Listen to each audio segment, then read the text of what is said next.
কিয়ামতের আগে নারীদের টাকনু গিরার উপরে প্যান্ট উঠবে আর পুরুষদের টাকনু গিরার নিচে নামবে। এই ঘটনা বর্তমান সমাজে প্রতিটা ঘরে, আজারে বাজারে আছে না নাই? অনেক যুবক তো দেখি ওযু কইরা মসজিদে ঢোকার সময় মাশাআল্লাহ প্যান্ট বইটা উপরের দিকে তোলে, ফরজ সালাত শেষ কইরা মসজিদ থেকে বের হয়ে বারান্দার মধ্যে দাঁড়ায়া সে আগের কোয়ালিটি পূর্ণ টাকনু গিরার নিচে প্যান্ট নামায়। এইরকম যুবক বোধহয় নাই।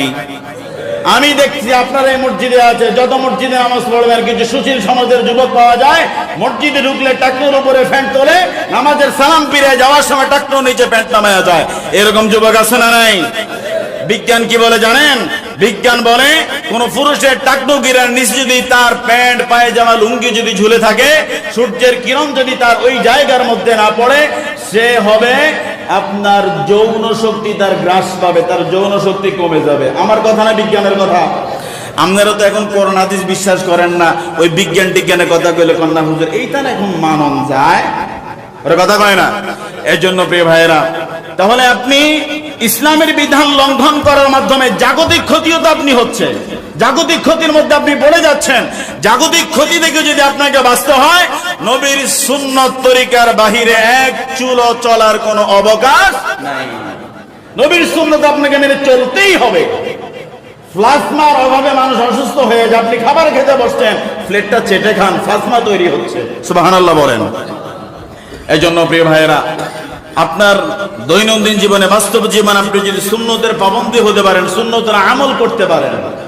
সেদিন একটা টিউটোরিয়াল পড়তেছিলাম, সেই আপনার পার্বত্য অঞ্চল রাঙ্গামাটিতে একটা বৌদ্ধ বিহার রয়েছে। সেখানে তাদের মূল মুরব্বী যেই বৌদ্ধ ছিল, তিনি মারা যাবার পরে গ্লাসের মধ্যে মনি করে রাখছে। আপনারা দেখছেন কেউ? রাঙ্গামাটি কেউ গেছিলেন? আমি নিজে গেছি। সেখানে লেখা আছে, সামনে ফটোকপি করে লেখা আছে, কম্পিউটার গ্রাফিক্স করে লিখে দিয়েছে যে টুপি, পাঞ্জাবি, বোরকা পরিহিত কেউ যেন ভিতরে প্রবেশ না করে। একজন প্যান্ট শার্ট পরা যুবক, তার স্ত্রী হাত মোজা, পা মোজা, বোরকাওয়ালা ছিল, তো বলতেছে যেহেতু বোরকা খোলা লাগবে, তাহলে আমার ভিতরে ঢুকে কাম নাই, তুমি যাই দেখে আসো, আমার বোরকা খোলা দরকার নাই। ঠিক ওই সময় আমার মতো একজন হুজুর সেখান দিয়ে ঢুকার সময় দেখলো যে ভিতরে ঢুকলে পাঞ্জাবি খুলতে হবে অথবা টুপি খুলতে হবে। হুজুর চিন্তা করছে একটু দেখতাম যাবো টুপিটা করলে অসুবিধা কি। হুজুর টুপিটা করলে পকেটে ঢুকে ঢুকতে গেছে, পিছন দিয়ে ওই মহিলা বোরকা খুলে ভিতরে ঢুকলো। তার স্বামী জিজ্ঞাসা করলো, হ্যাঁ তুমি একটু আগে তো বোরকা পরিহিত ছিলা, তুমি তো ভিতরে ঢুকো নাই। বলে হুজুর যদি টুপি খুলতে পারে তাহলে আমি বোরকা করলে অসুবিধা কি? কথা বলে না, কথা বলেন ঠিক কি না?